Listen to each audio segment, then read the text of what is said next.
I'm Samantha Johnson, 26, from a middle-class Chicago suburb.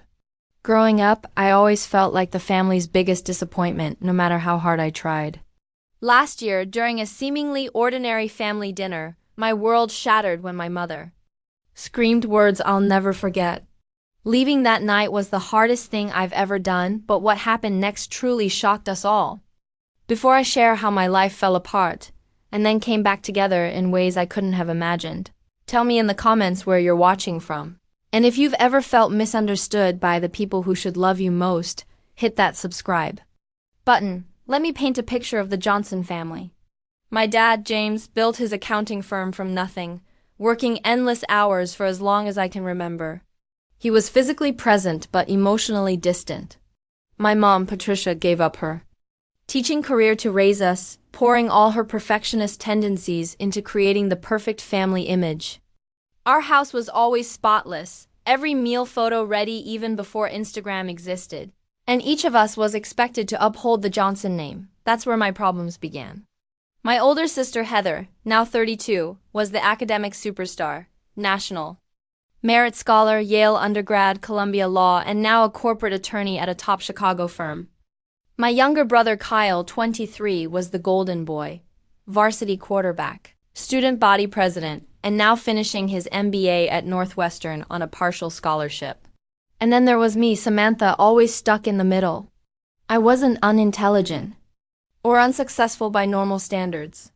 I graduated with a 3.4 GPA, earned a marketing degree from Illinois State, and got a decent job at a mid-sized marketing firm in Chicago.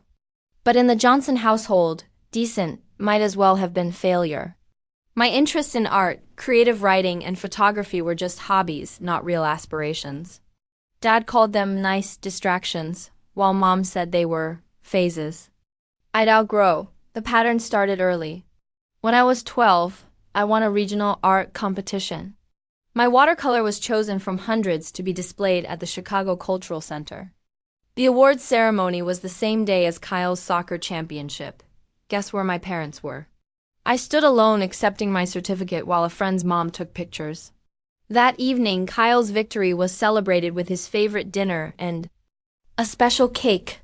My award wasn't even mentioned until I brought it up, only to get a distracted "that's nice, honey" from Mom as she refilled Kyle's glass. Then came college acceptances. Heather's Yale admission was legendary. My parents threw a huge party, invited everyone, and Dad even ordered a custom cake with a Yale bulldog. When my Illinois State acceptance arrived, Mom frowned and said, "Well, at least it's a 4-year school," while Dad asked if I'd applied to more competitive programs. The letter was tucked away in a drawer, not proudly displayed on the fridge. Like Heather's, perhaps the most painful memory was my 21st birthday, which fell during Heather's law school graduation week. Not only did we travel to New York for her ceremony, completely missing my birthday, but when I gently reminded Mom over breakfast, she looked genuinely surprised. "Oh, that's right. We'll celebrate when we get home." We never did. Over time, I learned to cope with being the family disappointment. I withdrew, sharing less about my life and achievements to avoid the inevitable comparisons or dismissals. I sought validation elsewhere, mainly from my best friend Ashley, who lived next door throughout childhood. She saw it all firsthand and became my emotional anchor. Most importantly, I learned to hide my true feelings behind a mask of indifference. "It doesn't matter" became my mantra, even when it mattered deeply. By my mid-20s, I had a life separate from my family. I shared an apartment with 2 roommates in Wicker Park, a vibrant Chicago neighborhood Mom considered unsafe despite its actual safety record. I worked at Bright Path Marketing, focusing on digital campaigns for small businesses. The pay wasn't fantastic, but I loved the creative aspects and the collaborative team. My parents viewed my career with thinly veiled disappointment. "Marketing is just glorified advertising," Dad once remarked at a family dinner. Mom regularly forwarded job postings for bigger, more reputable firms. Neither understood that I valued the creative freedom and work-life balance my current job offered. Despite living only 30 minutes from their house, I limited my visits to major holidays and occasional Sunday dinners. Each visit left me drained, fielding questions about graduate school, Like Kyle, or why I couldn't find a nice boyfriend from a good family like Heather's husband, Thomas. No accomplishment of mine was ever quite enough. Ashley remained my constant supporter. Your family is certifiably nuts, she'd say after particularly difficult visits. You realize that in any other context, you'd be considered wildly successful. Right? College degree, good job, nice apartment, no criminal record. That's winning at life, Sam. I knew she was right, but something about family has a way of worming past rational thought and striking at your core insecurities. No matter how many times my boss praised my creativity or friends valued my loyalty, my family's perception of me as the underachiever lingered like a shadow I couldn't outrun. Little did I know that shadow was about to get much darker. It was a crisp October evening when my mother called, her voice carrying that formal tone reserved for announcements. We're having a family dinner this Saturday. Your father and I need to discuss something important with everyone. Immediately, my stomach knotted. In Johnson family terms, something important could mean anything from health scares to property purchases to major disappointments requiring group intervention. My mind raced. Had Dad's recent checkup revealed something concerning? Were they finally selling the house to retire somewhere warmer? Or, most dreadfully, had they discovered my secret rejection from the graduate program I'd applied to, hoping to finally earn their approval? What's it about? I asked, trying to sound casual. Just be here at 6, my mother replied, ignoring my question entirely. And wear something appropriate, please. Not those ripped jeans you had on last time. For the record, they weren't ripped jeans, but designer distressed denim that had cost me nearly a week's salary. The distinction would have been lost on Patricia Johnson. As Saturday approached, my anxiety grew. Twice I drafted texts canceling, citing work emergencies. Twice I deleted them, knowing the repercussions would be worse than whatever awaited. The day of the dinner, I spent 45 minutes choosing an outfit that would meet my mother's approval. A conservative navy blue dress with modest heels and minimal jewelry.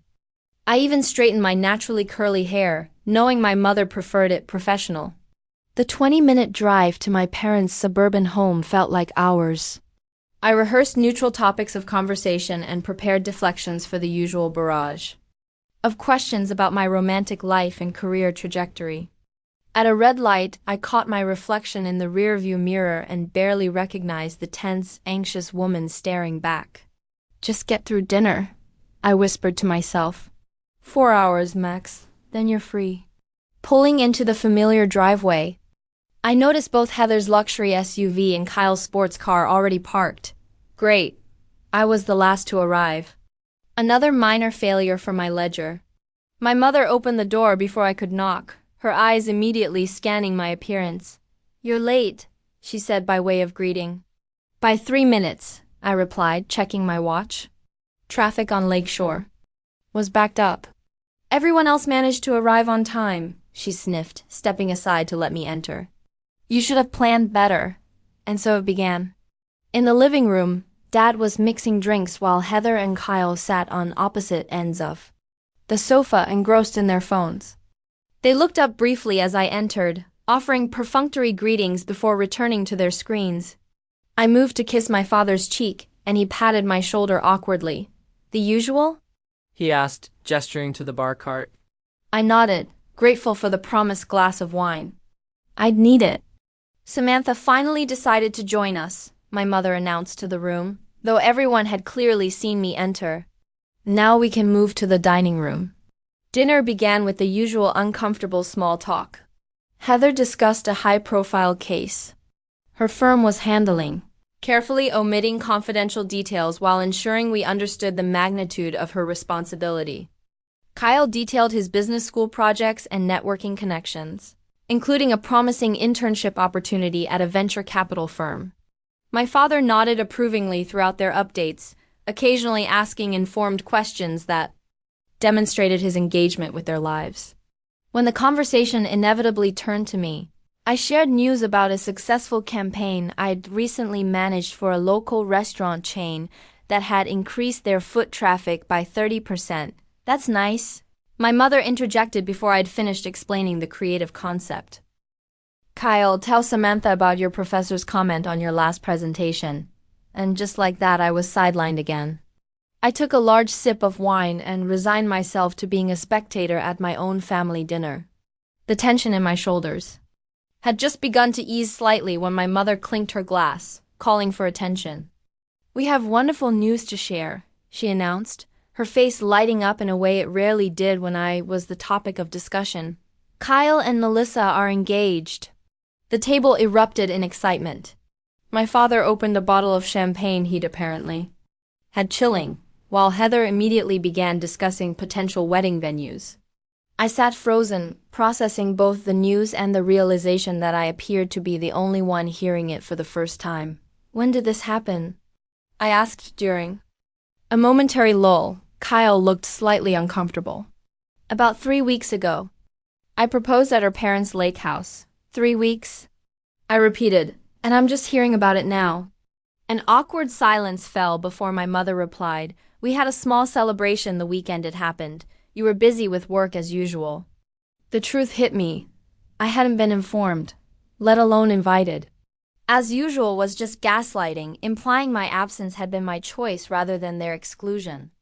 "Congratulations, Kyle," I managed, forcing a smile. "Melissa is wonderful. You two are perfect together." That much, at least, was sincere. I genuinely liked Kyle's girlfriend, now fiancée, who had always been kind to me despite my family's dynamic. As the dinner progressed, I learned how out of the loop I truly was.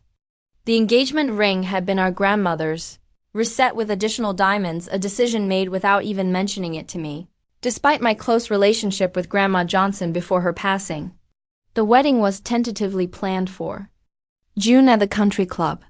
Melissa's father, Dad's business associate, had already secured the date. When I finally found an opening to share my own good news, a promotion to campaign manager with a significant raise, my announcement landed with all the impact of a feather on carpet. "That should help with your student loans," my father commented before immediately turning to Kyle. "Speaking of which, I've set up a meeting with my financial advisor to discuss funding options for your MBA program." The knife twisted. My father had refused to help with my student loans, insisting I needed to learn financial responsibility. Apparently, that lesson was exclusive to middle children. Kyle, perhaps sensing my discomfort, attempted a compliment. That came out as condescension. "Marketing seems like a fun job, not too stressful, right?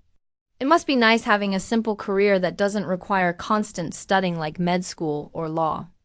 I excused myself to the bathroom, hands shaking with suppressed emotion. Once safely behind the locked door, I called Ashley. "They're impossible," I whispered harshly after explaining the situation. "Kyle's engaged, and they had a celebration without even telling me. And now they're planning this whole wedding like I'm some distant acquaintance who just needs a save-the-date card." "That's seriously messed up," Ashley replied, her indignation on my behalf oddly comforting. "What are you going to do?"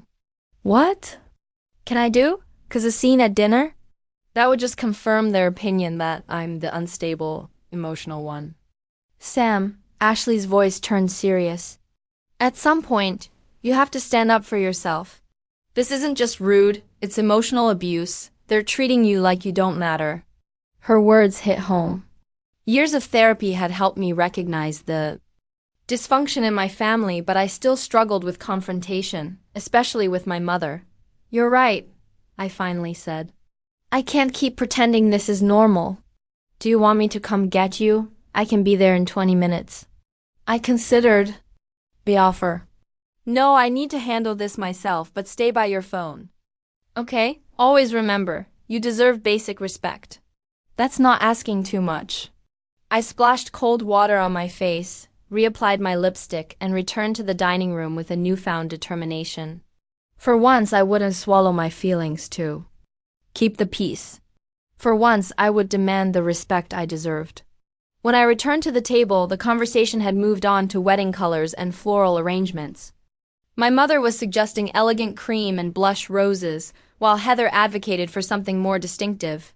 Neither noticed my return until I deliberately pulled out my chair, causing it to scrape loudly against the hardwood floor. "I think wildflowers could be beautiful for a June wedding," I offered, trying to join the conversation constructively. They look stunning at the country club with all those windows overlooking the gardens. My mother's lips thinned. Wildflowers are far too casual for a proper wedding, Samantha. This isn't a backyard barbecue. Some wildflower varieties are actually quite sophisticated, I persisted. And they'd be meaningful since Kyle and Melissa enjoy hiking together. I don't think you understand the standards we're aiming for, my mother replied dismissively. This will be the social event of the season. The Wilsons have connections throughout Chicago's business community. The implication was clear. My aesthetic sensibilities weren't refined enough for the occasion. Before I could respond, the doorbell rang. That must be Melissa, my mother said, instantly brightening. She's joining us for dessert. Kyle jumped up to answer the door, returning moments later with his fiancée. Melissa looked lovely in a simple blue dress, her blonde hair pulled back in an elegant ponytail. She greeted everyone warmly, giving me a genuine hug. Samantha, it's so good to see you. It's been ages. Congratulations on your engagement, I said sincerely. I just heard the news. A flicker of confusion crossed her face. Oh, I thought, well, thank you. We're so excited. My mother swooped in, guiding Melissa to a seat beside Kyle. We were just discussing the wedding plans. I've already contacted Marie at the club about the menu options. As coffee and my mother's famous tiramisu were served, the conversation continued to revolve around wedding details. I made several attempts to participate, each one politely but firmly redirected. It was as if I were watching a play where everyone had a role except me. Then came the moment that cracked the facade. Melissa, responding to a question about her maid of honor, said, "My sister will be standing up with me, of course, and Kyle's got his best friend Tim as best man. We're keeping the wedding party small, just siblings and best friends." She turned to me with a warm smile. "We haven't officially asked everyone yet, but I'd love to have you as a bridesmaid, Samantha. You've always been so kind to me." Before I could respond, Heather interjected with a laugh. "Well, you'll have to make sure any dresses are ordered early. Alterations might be tricky with my situation." My mother gasped dramatically. "Heather, we were going to wait to share that news." "What news?" I asked, though I already suspected the answer. Heather smiled, placing a hand on her still flat stomach. "Thomas and I are expecting. I'm about 10 weeks along." Another round of excitement erupted. Another major family event I was the last to know about. Another celebration that had apparently already occurred without me. 10 weeks, I said, unable to keep the hurt from my voice. "And I'm just finding out now?" An uncomfortable silence fell over the table. "We wanted to wait until the first trimester was nearly complete," Heather explained, not quite meeting my eyes. "You know, to be safe." "Except everyone else here already knew," I pointed out, looking around the table. Even Melissa nodded slightly, confirming she'd been told. "Don't make this about you, Samantha," my mother said sharply. "This is Heather's news to share when and how she chooses." "I'm not making it about me," I replied, feeling heat rise in my cheeks. "I'm just wondering why I'm consistently the last person to know about major family events. Kyle's engagement, Heather's pregnancy. What else have I missed? Is Dad retiring? Are you moving to Florida? Am I adopted?" "There's no need for sarcasm," my father said, finally entering the conversation. "Your mother's right. This is a happy occasion. It would be happier if I felt like an actual member of this family instead of an afterthought," I said, my voice trembling slightly. My mother's expression hardened. "Perhaps if you showed more interest in family matters instead of being constantly absorbed in your own little world, you'd be more included." The injustice of this statement stole my breath. "My own little world? Mom, I call you every week. I invite you to every work event. I've tried to share my promotions, my friendships, my whole life with you, and you dismiss everything that matters to me." "That's not true," she protested, though weakly. "It is true," I insisted, years of suppressed feelings suddenly flooding forth. "When was the last time any of you asked about my job or my friends or anything that matters to me?" "Kyle gets engaged and you have a celebration without even telling me?" "Heather's pregnant and everyone knows but me." Do you have any idea how that feels? You're being overly sensitive, my mother said. We didn't exclude you intentionally. That's actually worse, I replied. It means you didn't even think of me at all. Kyle shifted uncomfortably. Sam, come on.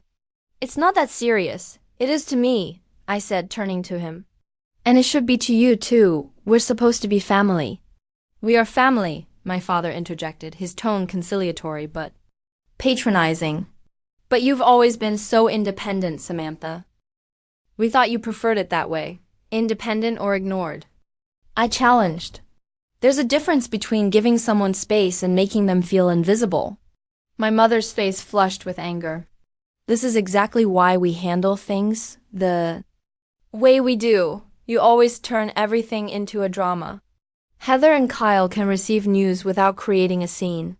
Because the news is usually about them, I exclaimed. They're never an afterthought. That's not fair. Heather finally spoke. Her tone defensive. We all have different relationships with mom and dad. You're right about that, I agreed bitterly. You and Kyle are the accomplished children they brag about. I'm the disappointment they tolerate. Samantha, my mother gasped. How dare you say such things? How dare I speak the truth? I was beyond caring now. Years of hurt crystallizing into words I couldn't hold back. Mom, you've compared me unfavorably to Heather since elementary school. Nothing I do is ever good enough. My apartment is in the wrong neighborhood. My job is beneath me. My clothes are inappropriate. My hair is too curly or too straight or too whatever you decide that day. That's ridiculous, she scoffed. But I noticed my father looking down at his plate, avoiding eye contact. Is it? I challenged. When I got promoted last month, which none of you know about because no one asked, my boss said I have exceptional creative talent and leadership potential. But in this house, I'm still the underachiever because I didn't go to an Ivy League school or choose a prestigious enough career. We've only wanted what's best for you, my father said quietly. No, you've wanted what looks best to your friends at the country club, I corrected him. There's a difference. Melissa looked deeply uncomfortable while Kyle put a protective arm around her shoulders, physically choosing sides. Heather studied her dessert plate with sudden intensity. I think you need to calm down, my mother said icily. You're making a spectacle of yourself and ruining what should be a joyful family dinner. A joyful family dinner where I'm treated like an unwelcome guest, I replied. Tell me honestly, Mom, if I hadn't been able to come tonight, would anyone have really missed me? Or would it have been easier because you wouldn't have to pretend to be interested in my life? The question hung in the air, met with damning silence. My mother's face transformed, her carefully maintained composure cracking to reveal a fury I'd glimpsed only a few times throughout my childhood. Those rare displays of raw emotion had always terrified me into compliance. But something had fundamentally shifted inside me. I was no longer the little girl desperate for approval. I was a grown woman demanding basic respect. How dare you question our love for you? She hissed, her voice vibrating with anger. After everything we've done, the sacrifices we've made, the opportunities we've provided. Love isn't measured in sacrifice or opportunity, I replied, surprised by the steadiness in my voice. It's in the everyday moments, the listening, the support, the acceptance. Philosophical nonsense, she dismissed. This is exactly why. You struggle in the real world, Samantha. You live in some fantasy where feelings matter more than achievement. The comment struck me as so fundamentally revealing of our disconnect that I almost laughed. They do matter more, Mom. At least to me. And that's why Heather is a successful attorney and Kyle is getting his MBA while you're still making advertisements for restaurants. She snapped. The room fell silent. Even my mother seemed to recognize she'd crossed a line. My father cleared his throat uncomfortably. Patricia, he murmured, that's not fair. His weak defense came too late. The damage was done. I'm good at what I do, I said quietly. I help small businesses thrive. I create campaigns that connect with real people. I'm sorry, that's not impressive enough for you. It's not about impressive, my mother insisted, though we all knew that was exactly what it was about. It's about living up to your potential, my potential as defined by you. I clarified. Have you ever considered that I might be perfectly happy with my choices? That success might look different to me than it does to you, she scoffed. A convenient rationalization for settling for less. The dismissal triggered a flashback to my 14th birthday. I'd proudly shown my mother a short story that had won a school competition. Instead of congratulating me, she'd frowned at the certificate. Creative writing isn't a practical skill, Samantha. You should focus on subjects that will lead to a real career. When I tried to explain how much writing meant to me, she'd cut me off with those same words. Convenient rationalization for avoiding challenging subjects like math and science. That day, I'd cried in my room for hours. Today, I felt only a cold clarity. You've never respected my choices, I stated, not as an accusation, but as a simple fact. You've never respected me. That's not true, my father interjected. We want what's best for you. What you think is best, I corrected, not what actually makes me happy or fulfilled. My mother's patience finally snapped. Enough! This constant victim mentality is exhausting. You've always been difficult, always required special handling. While Heather and Kyle got on with things, you needed constant reassurance and validation. Because you gave it freely to them and withheld it from me. The truth of this realization hit me with stunning force. My entire childhood, I watched you celebrate their every achievement while minimizing mine. That's absolutely false, my mother declared, though her eyes flickered to my father as if seeking confirmation. Is it? I challenged. When Kyle got an B+ in calculus, you took him out for ice cream because he tried his best. When I got an A in English, you asked why I wasn't putting that effort into more important subjects. Kyle had the grace to look uncomfortable. Mom, Sam does have a point. You've always been harder on her. My mother turned on him, betrayal flashing across her face. Don't encourage this behavior. Your sister has always had a flair for the dramatic. That's your response to any emotion you don't want to deal with, I said. Label it dramatic or inappropriate or inconvenient so you don't have to acknowledge it might be valid. I don't have to sit here and be psychoanalyzed. In my own home, my mother declared, standing abruptly. This is absolutely unacceptable. What's unacceptable is how you've treated me for 26 years, I replied, also rising to my feet. What's unacceptable is being excluded from family celebrations and treated like an inconvenience rather than a daughter. My mother's face contorted. With rage, you ungrateful child. After everything we've done for you, the opportunities, the education, the support. Support? I echoed incredulously. When have you ever truly supported me? My art, my writing, my career choices. You've criticized every single one. Because we expected more from you, she shouted, abandoning all pretense of composure. Because we knew you could do better than mediocrity. The word hung in the air like poison. Mediocrity, the ultimate indictment in the Johnson family value system. I'm not mediocre, I said, my voice low but firm. I am creative, dedicated, and good at what I do. The fact that you can't see that says more about your limitations than mine. My mother's face went white with fury. You're ungrateful. Get out and never come back, she screamed, pointing at the door. If we're such terrible parents, if we've damaged you so deeply with our expectations and opportunities, then go see how you fare without our support. The room fell into shocked silence. Even my mother seemed startled by her outburst, though she didn't retract it. My father half rose from his chair. Patricia, she doesn't need to leave. Samantha, your mother doesn't mean that. But his weak protest only highlighted his perpetual role as peacekeeper rather than protector. Never once in my childhood had he definitively stood against my mother's treatment of me. Why would tonight be different? I looked around the table. Melissa appeared mortified, her eyes wide with shock. Kyle stared at his plate, avoiding eye contact. Heather examined her manicure with sudden fascination. In that moment, with stunning clarity, I saw the truth of my family dynamic. This wasn't love. This wasn't support. This wasn't even normal dysfunction. This was toxic, and it had been poisoning me for years. With a strange sense of calm, I placed my napkin on the table and stood. I think I will leave. Not because you've ordered? Me too, but because I finally understand that I deserve better than this. I gathered my purse and jacket, moving with deliberate dignity despite my shaking hands.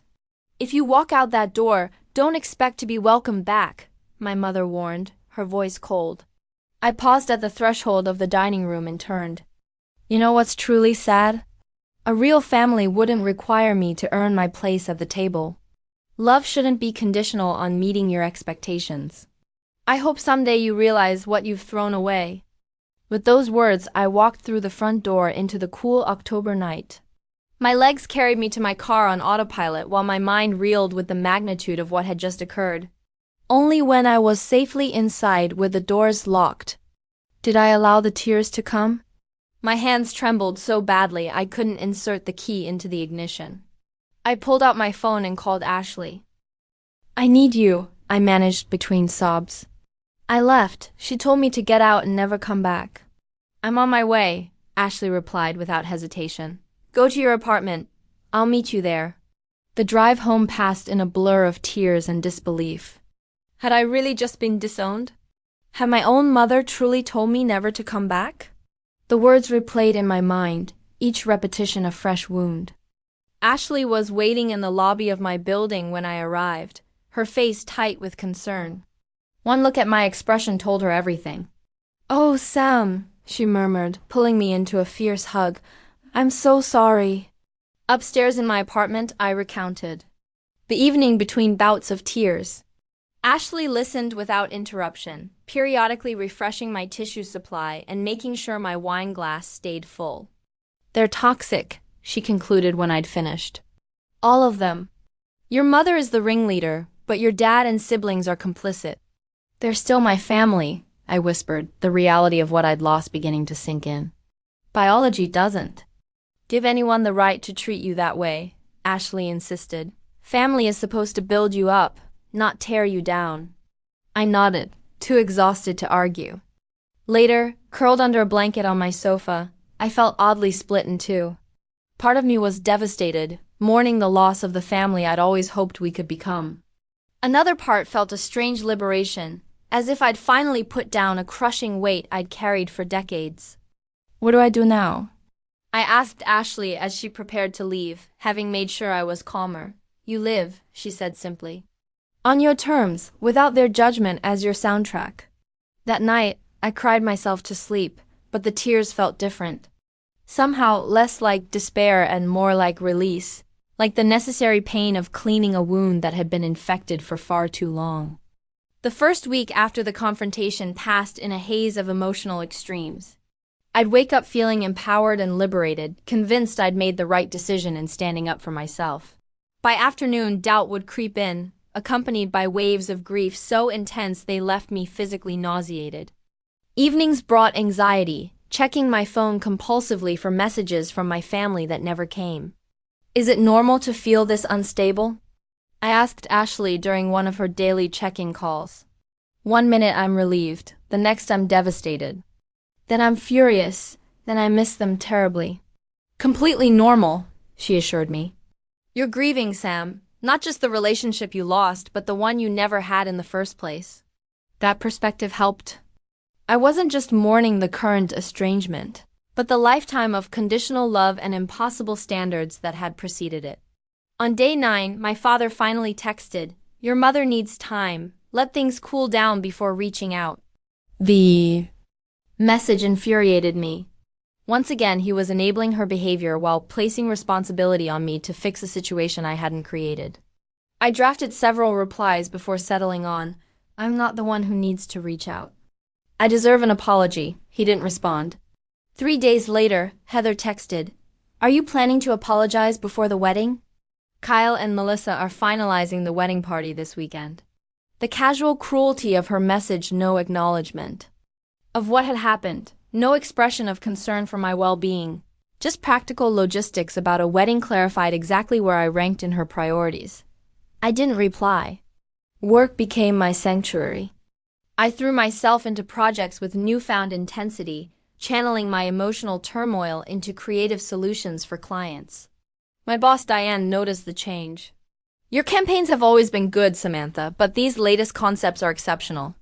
She commented during our weekly review. There's a depth to them that really connects. I didn't explain that I was pouring all my unspoken feelings into my work, finding outlets for the anger, hurt, and longing through strategic messaging and evocative imagery. I simply thanked her and asked for more responsibility. A colleague named Justin began to take notice of me as well. Tall, with kind brown eyes and a quiet confidence, he was our department's data analyst, complementing my creative focus with statistical insights. We'd always had a cordial, professional relationship, but now he seemed to sense something had changed. "You okay?" he asked one evening as we both worked late, the office mostly empty. "You've seemed intense lately." I considered deflecting. With my usual, "I'm fine," but something about his genuine concern broke through my defenses. "Family drama," I admitted. "The nuclear kind, possibly permanent." He nodded, not pushing for details. "Been there." My dad hasn't spoken to me since. I dropped out of medical school to pursue statistics instead. 5 years and counting. That simple acknowledgement that someone else understood family rejection created an instant connection between us. We ended up talking for hours that night, sharing takeout Chinese food on the office rooftop terrace. Justin became a regular part of my new support system, offering perspective without judgment. By the third week, I realized I needed professional help to process what had happened. I found a therapist, Dr. Lavra Peters, who specialized in family trauma and boundary setting. Our first session was revelatory. "What you're describing is a classic golden child scapegoat dynamic," she explained after I'd shared my family history. "Your siblings were cast as the successful, favored children, while you were assigned the role of family disappointment. These roles have nothing to do with your actual achievements and everything to do with family system dysfunction." "But why me?" I asked, the question that had haunted me for years. What did I do to deserve that role? "Nothing," Dr. Peters said firmly. "Often it's simply about which child's personality or interests least match the parent's expectations or values. Your creative nature may have been threatening to a mother who prioritizes conformity and conventional success." Over the following weeks, therapy helped me identify the unhealthy patterns that had defined my family relationships. I recognized how I'd internalized my mother's critical voice, how I'd learned to seek validation in self-destructive ways, how I diminished my own achievements because they'd never been celebrated at home. Healing doesn't necessarily mean reconciliation. Dr. Peters cautioned during one particularly difficult session.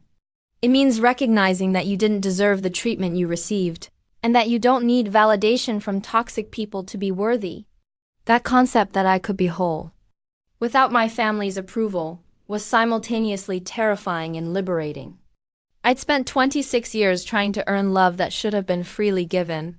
What would it mean to stop trying? Financially, the estrangement created challenges. I'd been saving for a car, but instead used those funds to move to a studio apartment in Lakeview, needing a fresh start away from roommates who'd witnessed my emotional upheaval. The rent stretched my budget thin, but the independence felt necessary for my healing. My new place became a physical manifestation of my emerging identity. I painted one wall a bold teal, something my mother would have dismissed as garish, and displayed my own artwork prominently. I bought plants, experimented with furniture arrangements, and created a space that nurtured rather than judged me. Work continued to be a source of stability and growth. Diane assigned me to lead our team's pitch for a major new client, a regional grocery chain looking to rebrand. The project consumed my evenings and weekends, but the creative challenge provided welcome distraction from my personal turmoil. Justin and I began spending more time together, our professional collaboration evolving into friendship. He'd stop by my office with coffee just when I needed it most, or text random data jokes that somehow always made me smile. He never pushed for more than I was ready to give, seeming to understand intuitively that I was still healing. I also reconnected with old passions that had been stifled by my family's disapproval. I joined a community painting class, started hiking on weekends, and resumed the creative writing that had once brought me such joy. Each activity felt like reclaiming a piece of myself that had been surrendered in the futile quest for parental approval. My 30th birthday approached, the first I would celebrate without an obligatory family dinner. Ashley insisted on planning something special despite my protests that I'd rather ignore the occasion entirely. "We're reclaiming your birthday," she declared. "No more associating it with disappointment." The evening she organized, a sunset boat cruise on Lake Michigan with a small group of friends, became symbolic of my new life. Surrounded by people who genuinely enjoyed my company, laughing freely without monitoring my behavior for potential criticism, I realized I was building something precious, a chosen family. Then, 6 months after the confrontation, came an unexpected text from Kyle. "Can we meet for coffee?" "Just us." I stared at the message for a long time, emotions warring within me. Part of me wanted to ignore it, to protect the fragile peace I'd constructed. Another part desperately missed my younger brother despite his complicity in our family's dysfunction. After consulting with Dr. Peters, I agreed to a meeting at a neutral coffee shop halfway between our respective neighborhoods. As the date approached, my anxiety mounted. What did he want? Was he an emissary for my parents, sent to persuade me to apologize? Was he going to disinvite me from the wedding officially? I arrived early, securing a corner table that offered some privacy. When Kyle walked in, I was struck by how tired he looked. The golden boy appeared tarnished, with dark circles under his eyes and tension in his shoulders that mirrored my own. "Thanks for coming," he said, sliding into the seat across from me. "I wasn't sure you would." "I wasn't sure I would either," I admitted, studying my brother's face. Up close, the strain was even more evident. Fine lines around his eyes that hadn't been there 6 months ago. A tightness to his jaw that spoke of chronic stress. We ordered a simple latte for me, an elaborate specialty drink with extra espresso for him, and sat in awkward silence until our beverages arrived. "How are you?" he finally asked, his voice carrying genuine concern that surprised me. I searched for the right word. Surviving, healing, rebuilding. "I'm finding my way." I settled on, "How about you?" "You look tired." Kyle ran a hand through his hair, a nervous gesture I remembered from childhood. "Yeah, well, things have been intense at home since you left." "I didn't leave, Kyle. I was thrown out," I corrected gently but firmly. "A boundary technique, doctor. Peters had taught me." He winced. "You're right." Poor choice of words. He took a deep breath. "Look, Sam, I owe you an apology. A big one. I sat there and said nothing while Mom treated you horribly. Not just at that dinner, but for years." The acknowledgement was so unexpected that I felt tears spring to my eyes. In all our family conflicts, no one had ever validated my experience so directly. "Why?" I asked, the question encompassing far more than that single night. Kyle stared into his coffee. "It was easier," he admitted, shame evident in his voice. "When Mom focused on you, she wasn't focusing on me. And I let that happen because I was scared of becoming the target." His honesty disarmed me. "I always thought you had it perfect. The golden boy who could do no wrong." Kyle laughed, but there was no humor in it. "God, no. You have no idea the pressure. Every achievement just raised the bar for the next one. Dad's been hinting I should consider law school after my MBA. When I said I wasn't interested, he suggested I lacked ambition." "That sounds familiar," I murmured. "There's a lot you don't know, Sam," Kyle continued, his voice dropping. "About our family, about Mom, things I've been learning since you left, or got thrown out. Rather, like what?" He hesitated, then seemed to make a decision. "Mom had a pretty terrible childhood. Her father was extremely critical. Nothing she did was ever good enough. Her mother was passive, never stood up for her." "Sound familiar?" I nodded, surprised. "Our maternal grandparents had died before I was born, and Mom rarely spoke of them. Dad told me this recently. Apparently, Mom's father was particularly harsh about her artistic interests. She wanted to study art history in college, but he forced her into education because it was practical. He called art a hobby for people without real talent." The revelation hit me like a physical blow. My mother's hostility toward my creative pursuits suddenly appeared in a new light.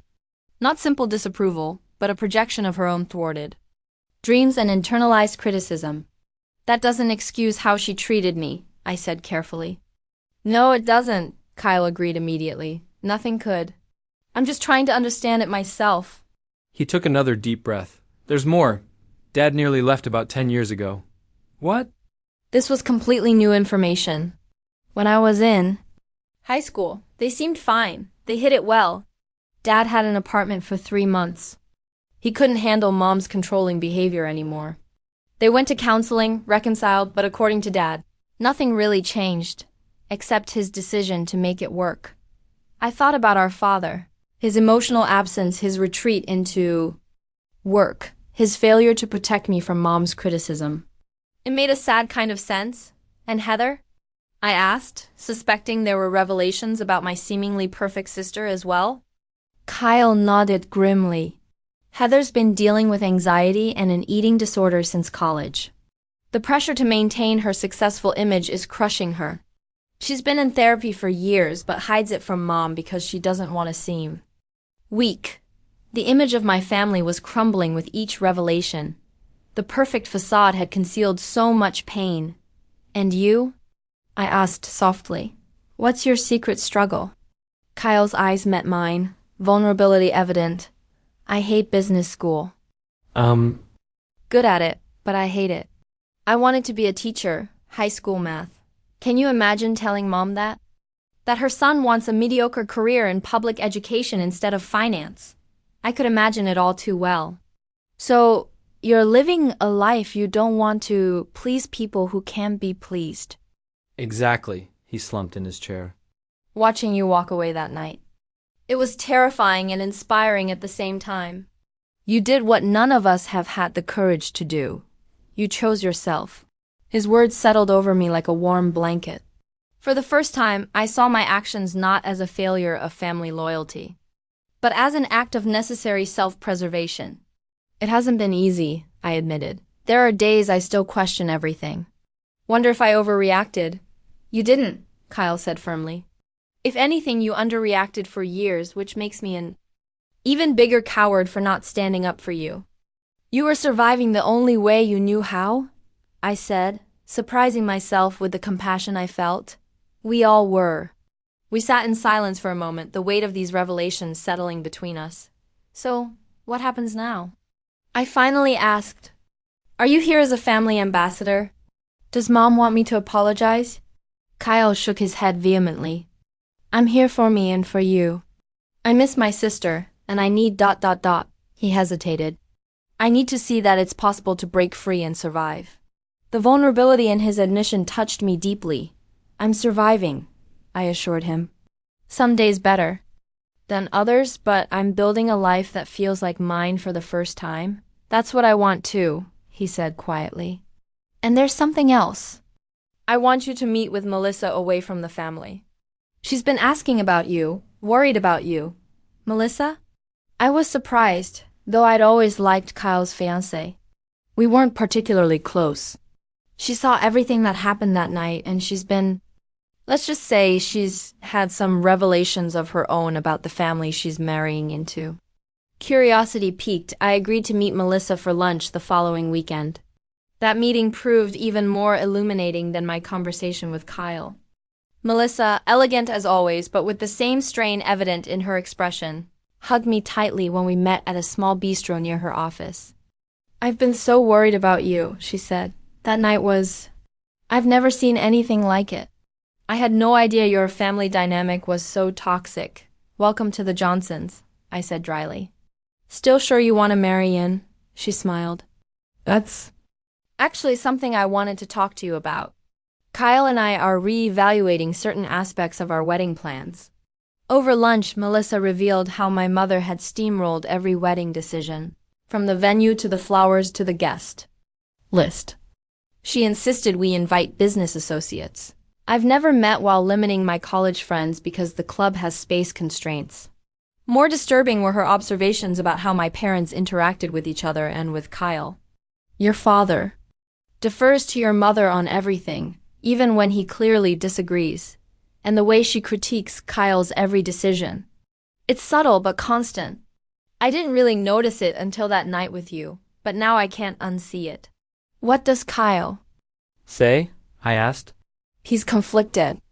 He wants to please them. It's so deeply ingrained, but he's also starting to question everything. Your leaving created ripples you can't imagine, Samantha. It's like you broke some family spell of silence. She hesitated, then added, I should warn you. Your mother has been telling people you had a mental health episode and needed space from the family. She's controlling the narrative to extended family and friends. Though painful, the information didn't surprise me. It fit my mother's pattern of managing appearances above all else. There's something else, Melissa continued. Kyle told me his father mentioned you'd be welcome to visit him for lunch when your mother is at her charity meetings. He's not ready to openly defy her, but he's creating a small opening. I finished, emotions conflicted. Part of me wanted to reject this covert connection as insufficient. Another part recognized the significance of even this tiny rebellion in our family system. Over the following weeks, a cautious new relationship developed between Kyle, Melissa, and me. We met regularly, always at locations far from my parents' usual haunts. Kyle shared more family history he was uncovering through conversations with our father and estranged relatives. I offered perspective from my therapy insights.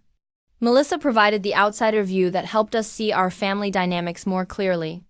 During one such meeting, Kyle revealed that our mother had refused therapy despite our father's ultimatum. Dad actually told her he would consider separation if she didn't get help. She said he was being manipulated by therapists who create problems to solve. That tracks, I said, unsurprised. Acknowledging she needs help would mean acknowledging she's not perfect. As Kyle and Melissa navigated their wedding planning, I found myself in the unexpected position of helping my brother establish boundaries with our parents. I shared techniques from my therapy, books that had helped me understand family dysfunction, and, most importantly, unwavering support when he made difficult stands against our mother's control. How did you find the courage? He asked me one evening after successfully insisting on a smaller, more personal wedding against our mother's objections. To walk away knowing you might lose everything. I considered the question carefully. I think I realized I'd already lost the most important thing, my sense of self. Everything else felt secondary after that. In these conversations, I discovered a strength I hadn't known I possessed. The very experiences that had wounded me had also forged resilience and insight that now helped my brother navigate his own path to authenticity. 4 months after our first coffee meeting, Kyle called with news that Heather had reached out to him, expressing interest in the changes she'd observed in him. She asked if I'm in therapy, he said, excitement in his voice. Not accusingly, but like she's considering it herself. The dominoes are falling. Indeed, I mused, feeling a complex mix of vindication and sadness. It shouldn't have taken my expulsion from the family to begin breaking these unhealthy patterns, but I was grateful change was happening nonetheless. You started this, Kyle said. By refusing to play your assigned role anymore, you showed us all it was possible to choose differently. His words helped heal something deep within me. The pain of rejection remained, but alongside it grew a quiet pride in the courage it had taken to stand up for myself. Perhaps that, more than any achievement my mother might have valued, was my true strength. A new chapter, forging my own path 1 year after that fateful family dinner. My life had transformed in ways I never could have anticipated, professionally. I'd been promoted to creative director at BrightPath, leading a team of 5 and managing our most important client relationships. My campaign for the regional grocery chain had won an industry award, validating my creative approach in the most public way. Personally, the changes were even more profound. Justin and I had begun dating 6 months earlier, our friendship evolving naturally into romance. Unlike previous relationships where I'd hidden parts of myself fearing rejection, with Justin, I felt fully seen and accepted. He understood my family history without judgment and supported my healing journey with patience and compassion. My relationship with Kyle had deepened into a genuine friendship. He and Melissa had married in a Small ceremony at her parents' lake house with only 30 guests, none of whom were business associates. I'd stood beside Melissa as a bridesmaid, while our parents had attended as guests with clearly defined boundaries about their involvement. The event had been tense but manageable, a testament to Kyle's growing ability to prioritize his own needs over family expectations. Perhaps most surprisingly, Kyle and Melissa's daughter, my niece Emma, had been born 3 months ago, creating a new generation of our family with the opportunity for healthier patterns. Holding that tiny, perfect baby in my arms, I'd made a silent promise that she would grow up knowing her worth wasn't tied to achievement or appearance or others' expectations. My relationship with Heather had evolved as well, though more tentatively. After Kyle's wedding, she'd reached out with hesitant questions about my therapy experience. Our conversations remained somewhat guarded, but I sensed her gradually recognizing the dysfunction that had shaped us all. She began seeing a therapist herself, though she hadn't yet disclosed this to our mother. As for my parents, the situation was complex. My father had started attending therapy alone, a step that surprised us all. He occasionally invited me to lunch when my mother was occupied elsewhere. Our conversations were awkward but increasingly honest. He never explicitly apologized for his role in my childhood, but his consistent effort to maintain connection represented progress I'd never expected. My mother remained the most resistant to change. I'd established minimal, highly structured contact, holiday cards, brief responses to the occasional text, maintaining firm boundaries while leaving the door slightly ajar should she ever choose to walk through it with genuine accountability. Dr. Peters had helped me understand that forgiveness didn't require reconciliation, especially when the harmful behavior continued. My chosen family had expanded beyond Ashley to include colleagues who'd become friends, neighbors in my apartment building, and members of my painting class. Sunday dinners, once a source of dread, became joyful gatherings in my small but welcoming apartment, filled with laughter and acceptance. Then came an unexpected invitation. My father texted, asking if I would meet him for dinner alone at a restaurant midway between our homes. The formal nature of the request, so different from our casual lunch meetings, signaled its importance. I arrived at the upscale Italian restaurant to find my father already seated, looking both nervous and determined. After ordering, he took a deep breath and began speaking with uncharacteristic directness. "Samantha, I owe you an apology. Not just for that night, but for your entire childhood. I failed you as a father." The words I never expected to hear left me momentarily speechless. I should have protected you from your mother's criticism. I should have celebrated your achievements, instead of comparing them to your siblings. I should have seen you for the remarkable person you are, not for who we wanted you to be. Tears filled my eyes. "Why didn't you?" I asked the question I'd carried for years. He looked down at his hands. "Fear, primarily. Fear of your mother's disapproval, fear of conflict, fear of failing as a husband if I contradicted her parenting. I convinced myself staying silent was maintaining peace, when really I was just avoiding courage. That cost me a lot," I said quietly. "It cost us all," he agreed. "My relationship with you, your sense of security, our family's health. I'm deeply sorry, Samantha. I know an apology doesn't undo the damage, but I want you to know I recognize it now. The therapy is helping me see things I've been blind to for decades." We talked for hours that night, with more honesty than we'd ever shared. He told me about his own emotionally distant father, his determination to provide financially for his family even at the cost of emotional connection, his gradual awakening to the toxicity he'd enabled. "Your mother has been diagnosed with hypertension," he mentioned toward the end of our dinner. "Her doctor believes stress is a contributing factor." I tensed, anticipating a request for reconciliation for my mother's health. Instead, he surprised me. "I'm not telling you this to pressure you into contact. I respect the boundaries you've established. I just thought you should know as it's affecting some of her behaviors and choices. Is she considering therapy yet?" I asked, already knowing the answer. He shook his head. "She sees her health issues as purely physical, not connected to emotional patterns. But she has agreed to meditation for stress management, which is at least a small step." As we parted that evening, my father hugged me, a real embrace, not the awkward pat he'd always offered before. "I'm proud of you, Samantha," he said, his voice thick with emotion. "Not for what you've achieved, though that's impressive, but for who you are, your courage, your compassion, your integrity. I hope you can forgive me someday." "I'm working on it," I replied honestly. "Forgiveness is a process, not an event." He nodded, understanding. "I'll keep showing up if you let me. Not to earn forgiveness, but because I want to know my daughter." Resolution: forging a new definition of family that Thanksgiving, 1 year and 1 month after being told never to. Return: I hosted a gathering in my apartment. Ashley came with her new boyfriend. Justin arrived early to help cook. Kyle, Melissa, and baby Emma drove in from their new home in Evanston. 2 colleagues from work and my favorite neighbor completed our group. My father stopped by briefly.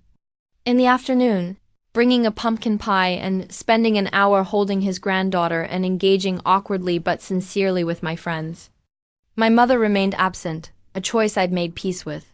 The gathering wasn't perfect, but it was authentic, filled with genuine affection rather than performance or pretense. Later that evening, after everyone had gone except Justin, I stood at my window looking out at the Chicago skyline, reflecting on the journey of the past year. "Penny for your thoughts," Justin said, coming up behind me and wrapping his arms around my waist. "I was just thinking about family," I replied. "How we're born into one, but we can also create our own. And sometimes heal the one we were born into," he added, nodding toward the refrigerator where a photo of Kyle, Melissa, and Emma was displayed prominently. "Partially," I agreed. "Some wounds never fully heal, but we learn to live with the scars." The truth was, I still carried grief for the mother-daughter relationship I never had and likely never would. I still felt twinges of the old pain when achievements went uncelebrated by the people who should have been my biggest cheerleaders. But alongside that grief grew something stronger: self-acceptance, authentic connections, and the freedom to define success on my own terms. My journey had taught me that true love doesn't demand you diminish yourself to deserve it. Real family, whether biological or chosen, creates space for you to become more fully yourself, not less. Breaking the cycle of conditional love had been painful, but necessary not just for me but potentially for generations to come. As I looked around my modest apartment, filled with evidence of the life I'd built, artwork I'd created proudly displayed, photos of genuine celebrations, books that had guided my healing journey, I felt a sense of peace that had eluded me for 26 years. The path forward wasn't perfectly clear, but I was walking it with integrity, surrounded by people who valued me for exactly who I was. That, I realized, was the most meaningful success of all. Have you ever had to walk away from a toxic relationship? For your own well-being? Or perhaps you've been the bridge to healing in your own family? I'd love to hear your stories in the comments below. This journey has taught me that sharing our experiences helps others feel less alone in their struggles. If this story resonated with you, please hit the like button and subscribe to hear more stories of resilience and growth. And if you know someone who might need to hear this message today, please share it with them. Thank you for listening to my journey. And remember, you deserve to be valued exactly as you are.